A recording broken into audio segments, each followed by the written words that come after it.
참 많은 목사님들이 계신데 그 가운데 보면 뒤늦게 시련을 당하여서 더 이상 갈 곳이 없어서 주님 앞에 나와서 주님을 영접하고 그리고 또 목사님이 되어서 사역하시는 여러분들을 제가 알고 있습니다. 그러나 저는 하나님의 은혜 가운데 정말 복중에서 제가 어머니와 함께 그렇게 열심히 하나님 교회 나가서 예배 드리는 모태 신자입니다.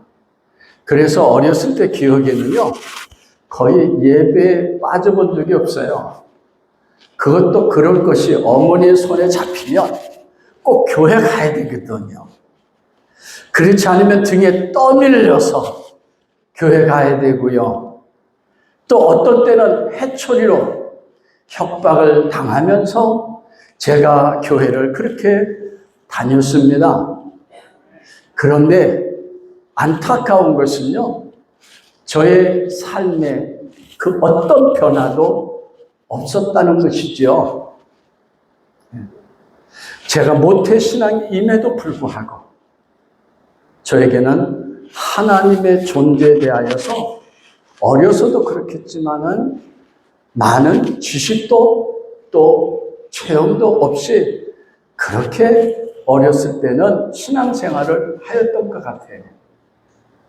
그러다가 청년 시대 때에 제가 하나님을 제 마음속에 영접하고 그 하나님을 믿으면서 제 인생이 180도로 변하고 팔자가 바뀌어서, 뭐가 바뀌어서요? 팔자가 바뀌어서 목사까지 되어서 오늘 이 자리에 섰어요. 제가 똑똑해서도 잘나서도 아니라 이건 전적인 하나님의 은혜고 하나님의 축복이라고 저는 그렇게 믿습니다. 그래서 내가 오늘 이 자리에 서 있는 것은 하나님의 은혜다. 여러분, 하나님을 참 믿는다고 우리에게 시련이 없습니까? 여러분 어떻게 생각하세요? 하나님 잘 믿는다고 우리에게 고난이 없습니까? 하나님 잘 믿는다고 여러분 우리에게 고통이 없습니까? 아니요. 우리 장로님들 여쭤봅니다. 하나님 믿고 나서 장로님이 되고 나서 나에게는 어떤 문제도 없었어요. 정말 순탄하게 여기까지 왔습니다 하시는 분들만 손 한번 내려보세요. 집사님들은 어떻습니까? 아니, 전도사님은 어떠세요? 여러분, 살다 보면 원하지 않은 크고 작은 일들이 우리들 가운데 일어날 때가 있습니다. 질병에 걸릴 때도 있고요. 사고가 날 때도 있고요. 경제적인 어려움이 올 때도 있고요. 인과관계에 갈등이 있을 수 있고요. 사랑하는 사람을 먼저 보낼 때도 있습니다. 이때 혹자들은 말하기를요, 이렇게 얘기합니다. 모든 오늘 그 일은 하나님께서 우리에게 뭘 하셨기 때문에 심판하셔서 모든 일들은 오늘 하나님께서 우리를 저주하셔서 우리가 그런 일을 당하지. 그래서 교우 중에서도요, 늘 잘 나가는 걸 시샘하시던 분이 그분이 한번 잘못되어지면 내가 그럴 줄 알았어. 그리고 속이 시원하다 하시는 분들이 없잖아 있습니다. 그런데 사랑하는 여러분, 우리는 이와 같은 경험을 통하여서 인내를 배우기도 하고요. 이러한 경험을 통하여서 우리 자신을 돌아보기도 하고요. 더더욱 이와 같은 것을 통하여 하나님을 더욱더 가까이 우리가 의지하게도 된다고 하는 사실을 믿으시기를 간절히 바랍니다. 그래서 야고보서 1장 2절과 3절에 있는 말씀 가운데 보면 이런 말씀이 있습니다. 형제들아, 너희가 여러 가지 시험을 당하거든 온전히 어떻게 하라고요? 기쁘게 여겨라. 이는 너희의 믿음의 시련이 인내를 만들어내는 줄을 너희가 알이니라. 더 나아가서요, 로마서 8장 28절에 있는 말씀 가운데 보면 이런 말씀이 있습니다. 우리가 알거니 하나님을 사랑하는 자 곧 그 뜻대로 부르심을 입은 자들에게는 모든 것이 협력하여 무엇을 이루느냐? 선을 이루느니라. 내가 질병에 걸렸다고 하나님이 주시는 심판이라고요? 내가 사고를 만났다고 하나님께서 나에게 내린 저주라고요? 하던 사업이 하루아침에 망했다고 해서 하나님이 내리는 채찍이라고요? 여러분, 어떻게 생각하십니까? 당장은 이러한 시련들이 우리가 이해할 수 없다 할지라도 저는 이렇게 하나님 앞에 기도합니다. 하나님, 나에게 시험이 없게 하여 주옵소서 라기보다는 하나님, 내가 나 앞에 당면한 모든 시험을, 어려움을, 고통들을 이길 수 있는 믿음을 주시옵소서. 왜냐하면 우리가 당면한 모든 시험들은요, 우리가 하나님 앞에 나아가게 하는 바로 첫 발입니다. 우리가 당면한 수많은 오늘 그 어려움들은요, 우리로 말미암아 하나님 앞에 굳게 설 수 있는 축복의 디딤돌이기 때문에 그렇습니다.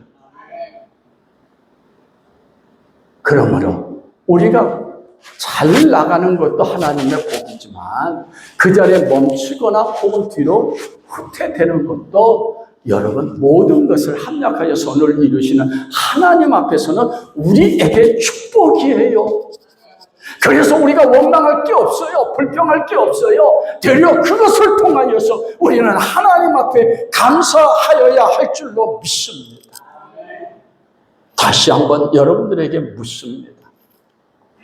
시련이, 고통이, 그리고 아픔이, 사고가 하나님께서 우리에게 주시는 심판이라고 그렇게 믿으세요? 저주라고 그렇게 믿으세요? 따라합시다. 아닙니다. 아닙니다. 되려 이것은 믿는 우리에게 있어서는 축복이기 때문에 그럴 때일수록 우리가 하나님 앞에 감사해야 돼요. 하나님의 임재를 늘 경험하고 사는 사람들에게 대표적으로 나타나는 것은 바로 하나님 앞에 드리는 감사라고 하는 사실을 믿으시기를 간절히 바랍니다.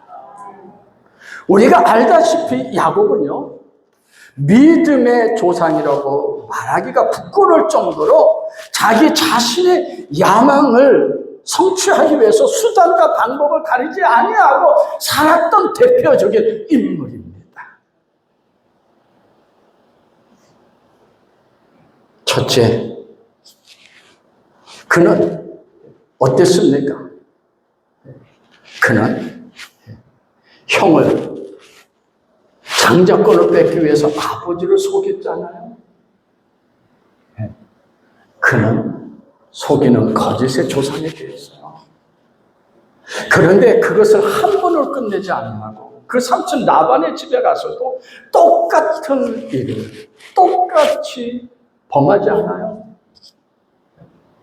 그럼 그가 이제는 세겜에 머물러서 하나님께서 인도하시는 그 길에 불의길을 걸고 그 자리에서 전진하지 아니하고 그 땅에 부와 향락에 빠져서 오늘 거기에서 장막을 치고 그렇게 살기 시작합니다.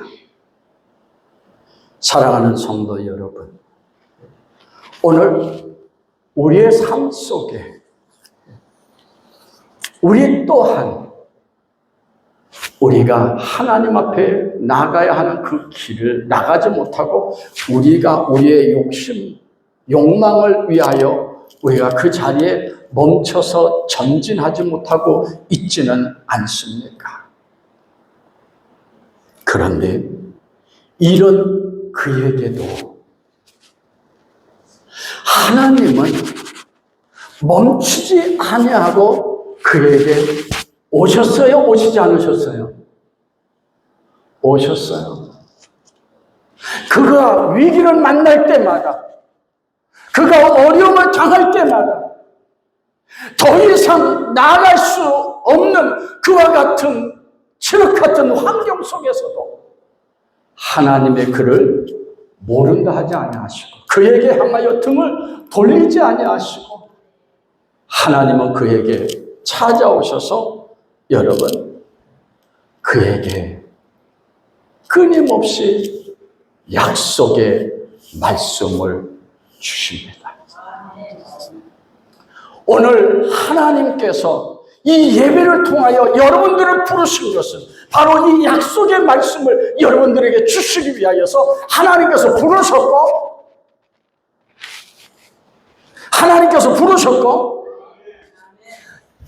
아멘은 이쪽만 나오고 이쪽은 안 나요. 하나님이 부르셨고 하나님께서 예배자로서 하나님께서 여러분들을 받으시고자 하시는 사실을 믿으시기를 간절히 바랍니다. 이것이 하나님이 야곱을 사랑한다고 하는 증거예요. 이것이 바로 야곱에게는 은혜이고 이것이 야곱에게는 희망이에요. 절대 절망 속에 좌절할 수밖에 없는 그때에도 하나님은 그를 잊지 아니하고 찾아오셔서 그에게 약속의 말씀을 주시는 것. 아니 오늘 이 시대에 절대 절망 속에서 정말 힘들고 어려운 환경 가운데에서도 오늘 우리를 살아가게 하는 것, 이것이 하나님이 우리에게 향한 사랑이고 하나님의 우리에게 향한 여러분 은혜고 축복인 걸 믿으시면 그래야 돼. 한 번 더 하든 3세판 한 번 더 하면 할렐루야 아멘 하는 모든 여러분들에게 그대로 이루어지게 될 줄로 믿습니다. 오늘 본장 오늘 1절에 있는 말씀 가운데 보면 이런 말씀이 있어요. 1절을 함께 합독합니다. 시작. 레아가 창세기 34장 1절입니다. 시작. 레아가 야곱에게 낳은 딸 디나가 그 땅 여자를 보러 나갔더니, 이 말씀 가운데 보니까 야곱의 딸 디나가 그 땅의 딸들을 보러 나갔다는 겁니다. 그런데 2절에 있는 말씀 가운데 보니까 휘 족속 중 하몰의 아들 그 땅 주장 세겜의 그를 보고 끌어들여 강간하여 욕을 보이게 되었다는 것이죠. 네. 이에 야곱의 자식들에게 어떠한 반응이 나타났습니까? 25절에 있는 말씀 가운데 보면 분노한 야곱의 아들 중에 시몬과 레위가 세겜과 그 아버지 하물을 속이고 세겜 성읍 사람들을 다 죽이고 그 성을 노략하기까지 하였다라고 이렇게 말씀해 주시고 있는 것을 보게 되어집니다. 여기에 대한 야곱의 반응입니다. 여기에 대한 야곱의 반응은 30절 이하에 있는 말씀 가운데 보니까 이 일을 들은 야곱은 아들들이 한 일로 보복을 당하여 자신과 자기 집이 멸망을 당할까 두려워하여 그 두려움 속에 사로잡히게 되었다는 거예요. 우울증에 왜 오게 되는가 하는 가운데 첫 번째가 두려움이에요. 그 두려움에서 헤어나지 못하고 깊이 더 빠져들어가면 우울증에서 조울증으로 와전되어지게 돼요. 그래서 심하면 환각, 환상들이 나타나게 되죠. 그렇게 되면 아무리 약을 드셔도 치유가 되시는 분들이 있지만 치유가 전혀 안 되어지는 분들이 없지 않아 있어요. 지금 말씀 가운데 보니까 야곱이 마음이 어떤 상태라고요? 두려움.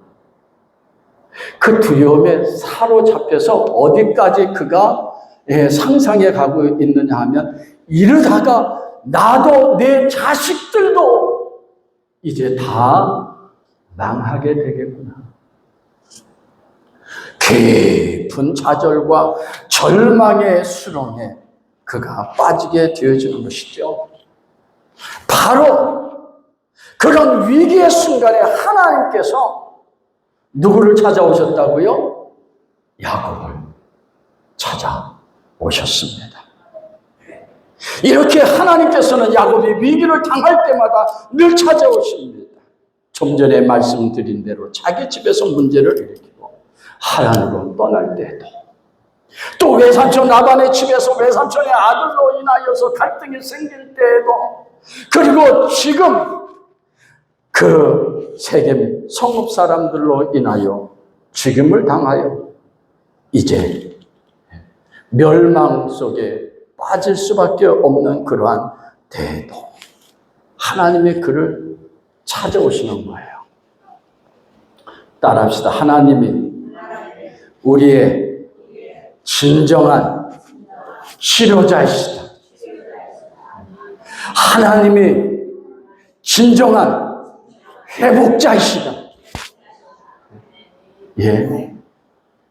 다른 어떤 세상적인 방법이 아니라 오직 하나님의 영으로, 하나님의 신으로 하나님께서 함께 하시면 능치 못할 일이 없는 줄로 믿습니다. 이런 때 저와 여러분들 같으면 어떻게 하셨을 것 같아요? 한 번도 아니고 3번씩이나. 한 번은 베드로가 예수님 앞에 나아가서 이렇게 목을 뻣뻣하게 세우며 얘기하죠. 예수님, 나에게 잘못한 사람들에게 내가 3번씩 용서하면 되겠죠? 그랬더니 예수님 뭐라 그랬어요? 예? 그렇죠. 왜 그랬을까요? 뭐 때문에 그랬을까요? 유대법에는요, 3번까지는 가해요. 그러나 그 후에는 용서할 수 없죠. 7번, 70번씩. 그러니까 베드로가 7번 정도 용서하면 자기가 그만큼 성자적인 기질을 통하여서 배려를 하는 것이라고, 그러면 예수님 앞에 칭찬받을 것이라고 생각했어요. 왜? 유대법에는 3번까지 용서할 수 있으니까. 그런데 예수님 70번씩 70번이라도 용서한다. 저는 그것이 바로 하나님의 사랑이라고 저는 그렇게 믿습니다. 우리 같으면 안면 몰수하고 인연을 끌어버릴 그러한 상황 속에서도 하나님은 그를 책망하지 아니하시고, 하나님은 그를 야단도 치지 아니하시고, 무조건 하나님은 그를 받아들이십니다.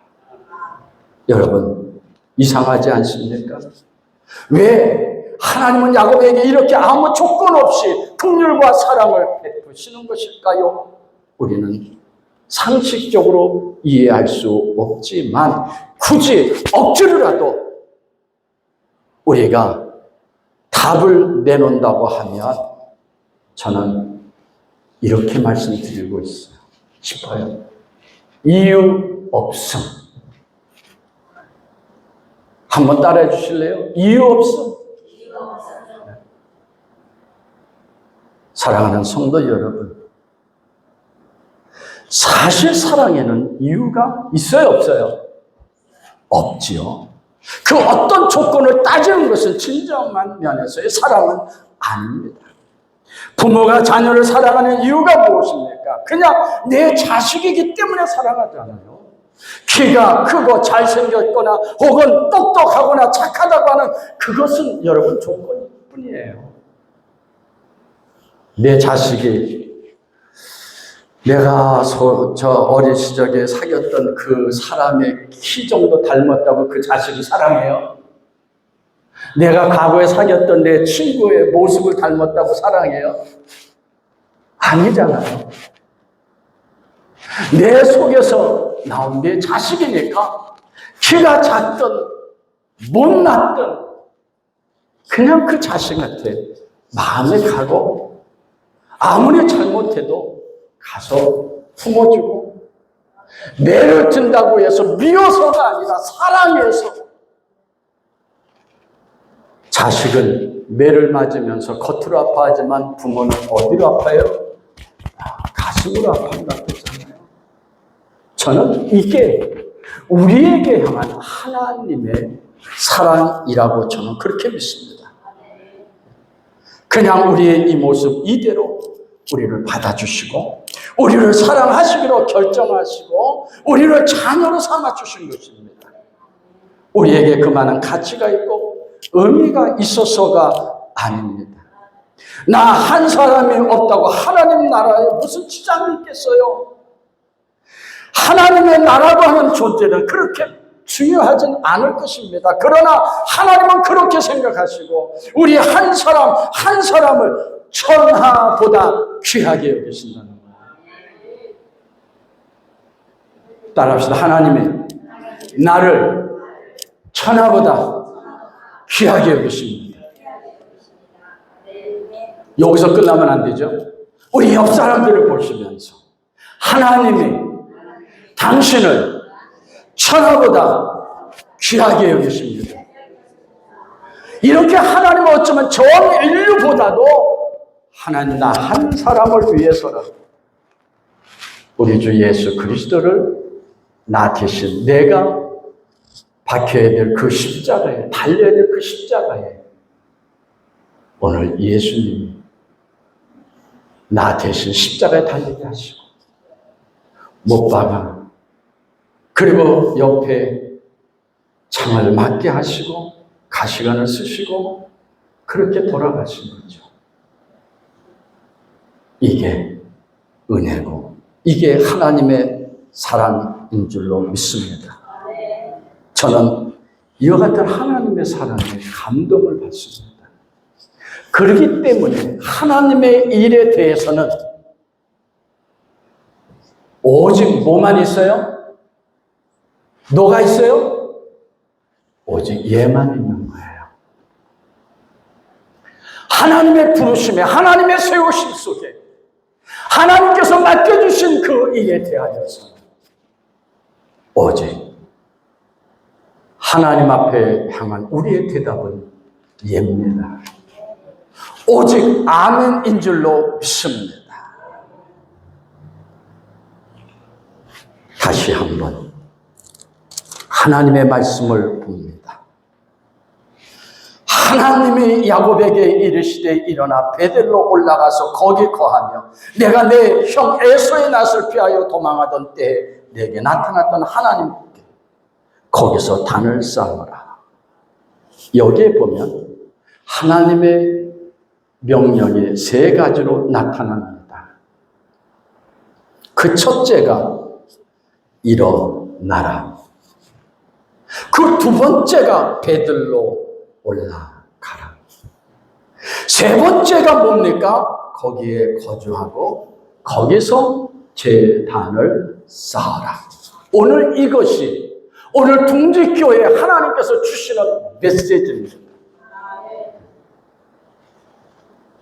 일어나라는 것입니다. 베델로 올라가라는 것입니다. 거기에 거주하고 거기서 제단을 쌓으라는 것입니다.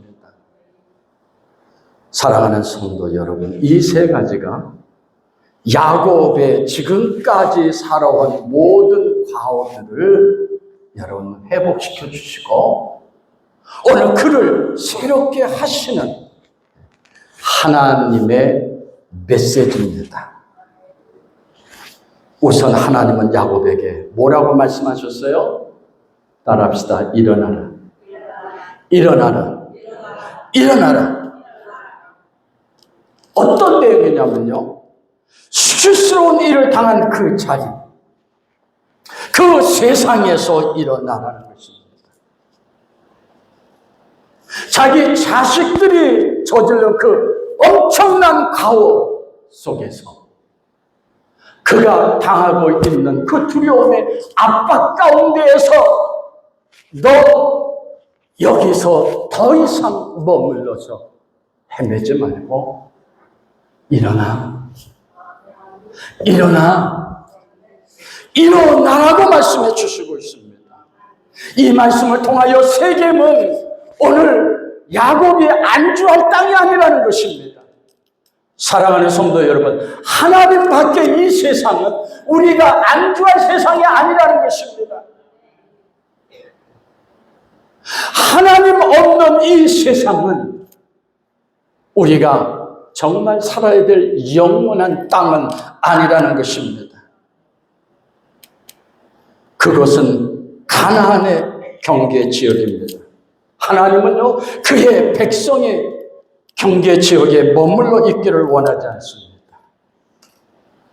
더 쉽게 말씀드리면 교회와 세상의 경계 지역, 신앙과 불신앙의 경계 지역은 여러분 우리에게 위험한 것입니다.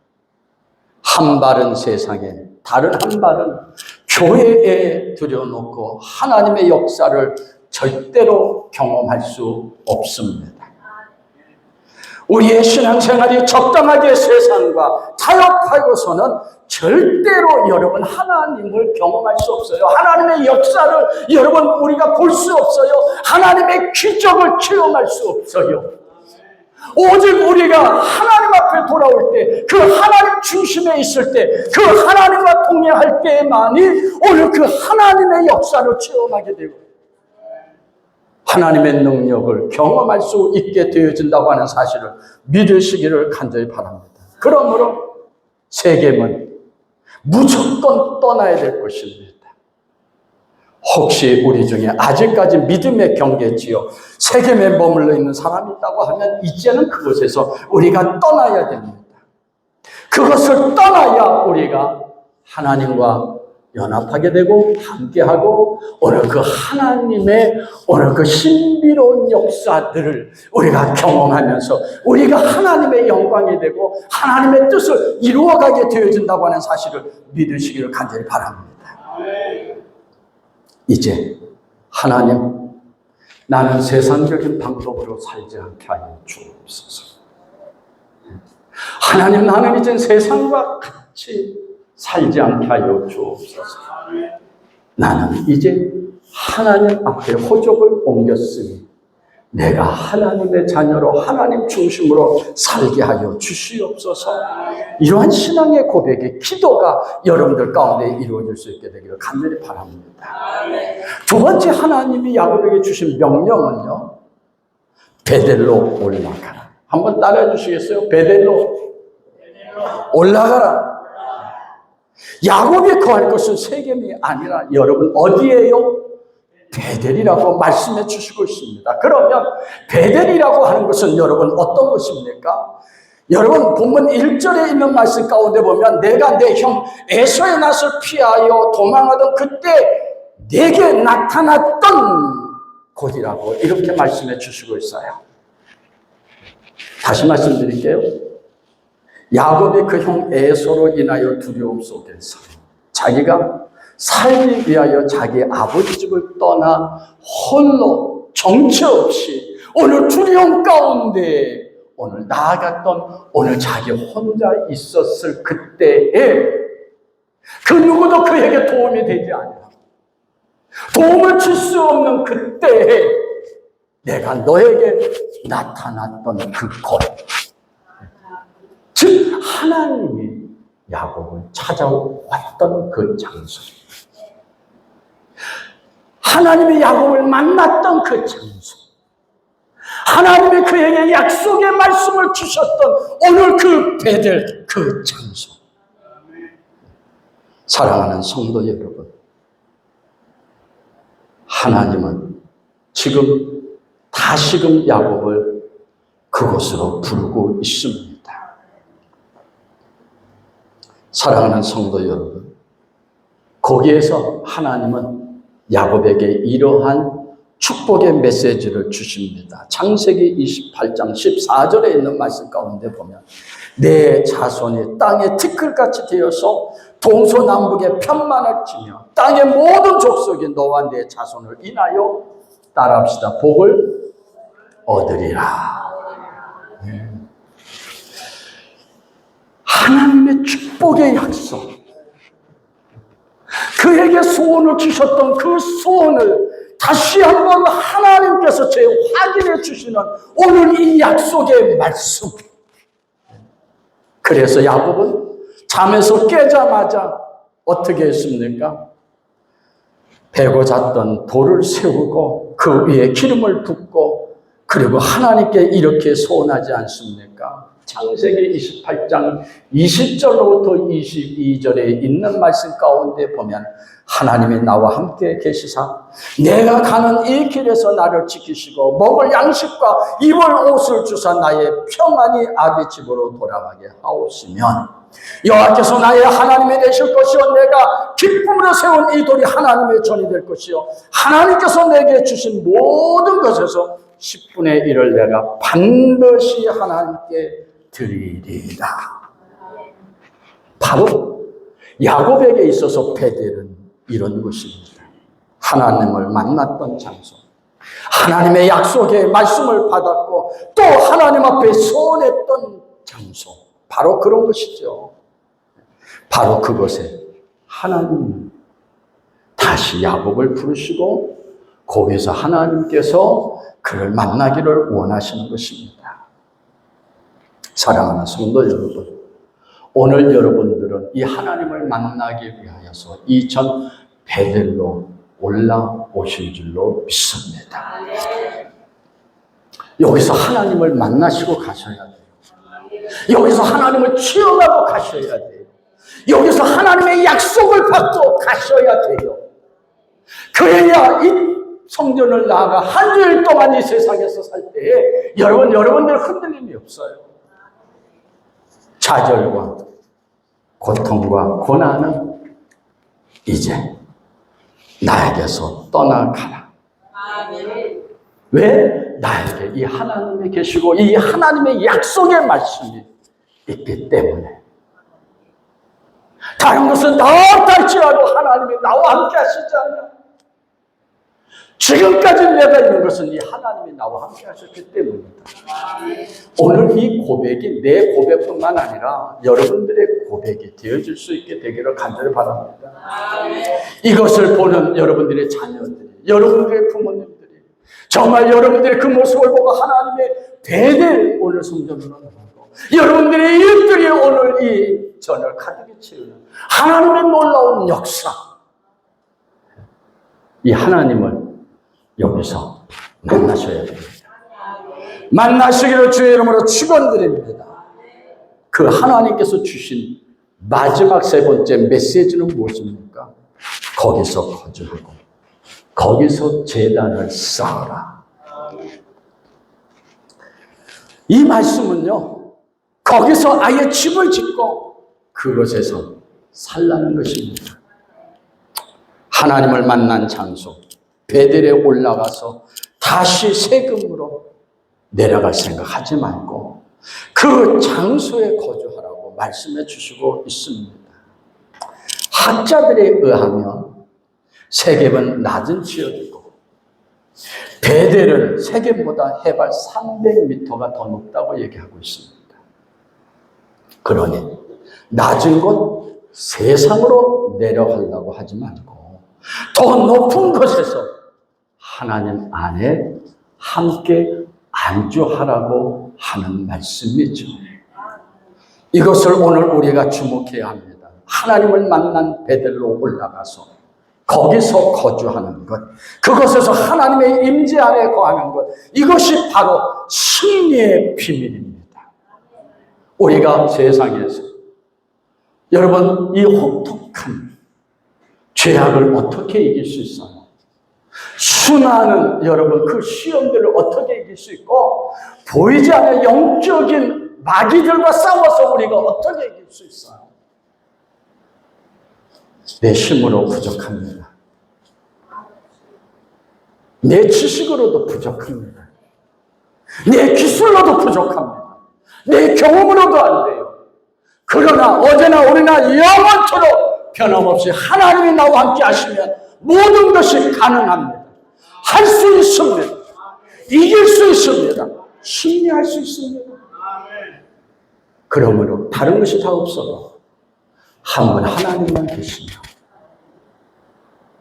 하나님의 야곱의 승리자가 되신 것처럼 오늘 그 하나님의 나의 승리자가 되어주시며 여러분 우리는 이 나머지 삶을 하나님 안에서 평탄하게 우리가 행복하게 안위하고 살 수 있게 되어진다고 하는 사실을 믿으시기를 간절히 바랍니다. 여러분 우리가 이 베델에 올라와서 하나님 앞에 예배하고 또 여러분 교회 여러 행사에 참석하고 우리가 예배도 드리고 봉사도 하고 우리가 이것은 정말 잘하잖아요. 그래서 오늘 여러분이 나오신 것 아니겠어요? 그런데 대부분 사람들은 베델로 올라갔다 곧바로 세겜으로 다시 내려가는 것이 문제입니다. 베델에 거주하지 못하고 다시 세겜으로 돌아갑니다. 이 부분이 우리의 고민입니다. 주일 예배는 잘 드렸습니다. 봉사도 잘 하셨습니다. 그리고 여기에서 말씀도 잘 받고 은혜 받았습니다. 그런데 예배가 끝나고 집으로 돌아가는 그 순간서부터 우리는 어떻게 해요? 금방 치매도 하는데 잊어먹습니다. 금방 다시 세겜 사람으로 우리가 변하여 살아갑니다. 찬송하는 것도 기도하는 것도 우리가 말씀을 우리가 보고 듣는 것도 마찬가지입니다. 그리고 여러분 우리 삶 속에 지고 있던 모든 고통들을 집에 돌아가면서 여러분 다시 우리가 짊어지고 돌아가지 않아요? 그래서 무거운 짐을 나홀로 지고 견디다 못해 쓰러질 때 정부요 어떻게 해요? 오시옵소서. 주 나 밖에 하시면 어디 내가 가겠습니까?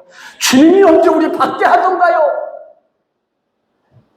그런데 우리는 그렇게 한탄하면서 여러분 베델에서 세겜으로 내려갑니다. 하나님의 임재가 있는 오늘 이 성전에서 다시 세상을 향하여서 내려갑니다. 그러나 여러분 기억하지 마세요. 여러분들에게 있어서 베델은 바로 하나님의 임재하는 곳입니다. 오늘 하나님의 임재가 오늘 여러분 둥지교회 오늘 이 예배당일 수도 있고요. 여러분들의 가정일 수도 있고요. 여러분들의 직장일 수도 있고요.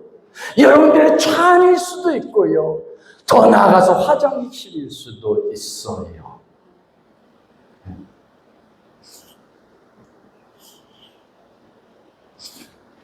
저희 전에 교회 권사님의 신방 부장이 되셔서 저하고 신방 가는데요.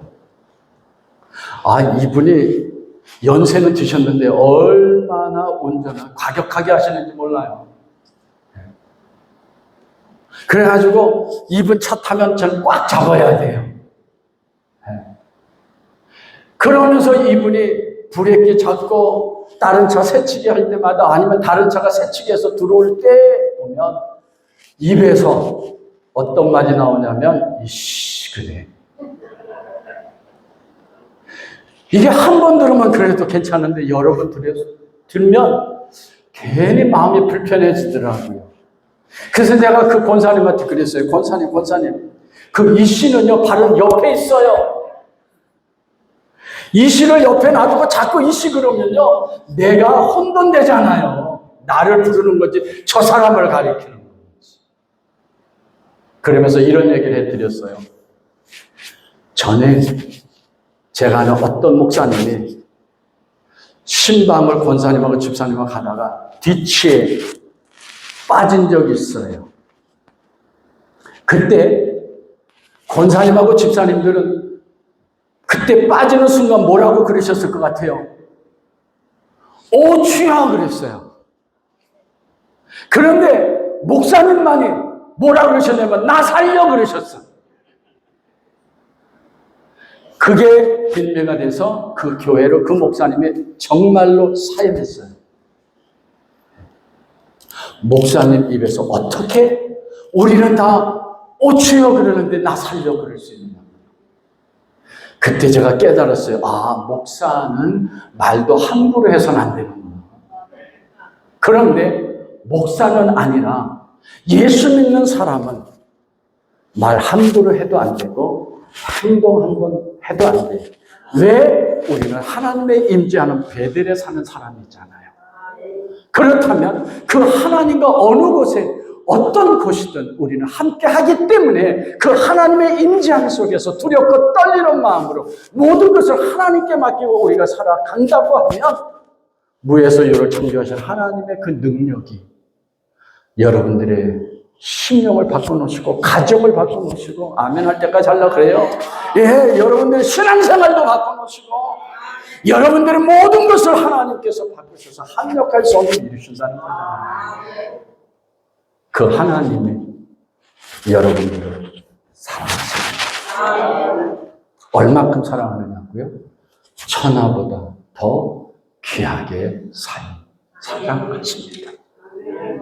세상에 그 어떤 것과 바꿀 수 없을 만큼 여러분들을 사랑하시고 귀하게 여기십니다.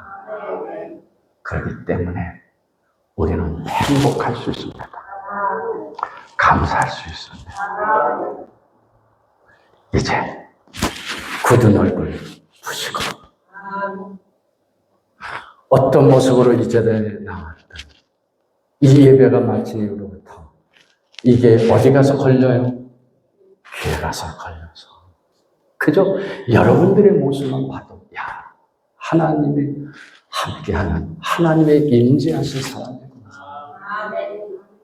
이것이 여러분들의 오늘 하나님에 대한 증거가 되어줘야 됩니다. 그러면 여러분 꽃에는 뭐가 와요? 꽃에는 뭐가 따라와요? 벌들이 따라오잖아요. 쓰레기통에는요? 새파리가 끌잖아요. 그러면 여러분들 가운데 뭐가 끌길 원하세요? 아이고 할렐루야. 혹시 대답은 여기만 크게 하시고 여기는 안 하시네. 여러분들에게 뭐가 끌길 원하세요? 꿀벌들이.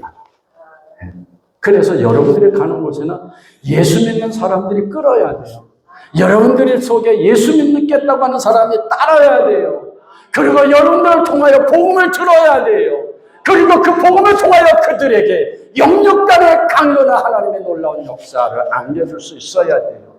이래야 교회가 부흥해요. 이 교회가 부흥할 수 있게 되길 주의 이름으로 축원드립니다. 부흥은 숫자에 두지 않아요. 숫자적으로 성장하는 것은 성장이고요. 부흥은 심령의 변화예요. 이 심령의 부흥이 일어나야 돼요. 뜨거워져야 돼요. 그럴 때 하나님의 역사에 가시는 거예요. 그러한 이 둥지교회가 되어지시길 주의 이름으로 축원드립니다. 기도하겠습니다.